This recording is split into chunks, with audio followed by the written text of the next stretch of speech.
Savol. Assalomu alaykum ustoz. Gemoroy sababidan orqa tarafdan qon kelsa ro'za buzilamdi.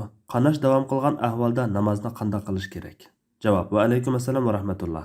Gemoroy sababidan orqa tarafdan qon kelsa ro'za buzilmaydi. Chunki orqa tarafdan qon kelish ro'zani buzadigan ishlar qatoridan emas. Qanash davom qilgan ahvolda buningga suydik to'xtamaydigan kishilarning hukmi beriladi.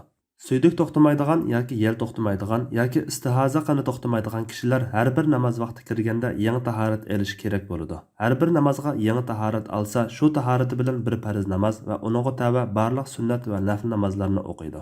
Ammo boshqa bir namoz vaqti kirsa, yangi namozni o'qish uchun yangi tahorat oladi. Ya'ni har kuni har bir azondan keyin bir qatim, jam'iy 5 qatim tahorat oladi. Namoz vaqti kirgandan keyin tahorat olib namoz o'quvchi yoki namoz o'qiyotganda chiqsa-mu hech qisi yo'q. Namoz yoki tahorat buzilmaydi. Faqatla qon yoki suydik chiqqan o'ringa qog'oz yoki shuningdek bir narsa qo'yib olib, tahorat olganda almashtiradi. Ichki kiyimga yo'qsa yuydi. Yuyish imkoniyati bo'lmaganida namozni shu kiyim bilan o'qiyveradi. Alloh eng to'g'risini bilguchidir. Fatvada doktor Abdul Aziz rahmatulloh.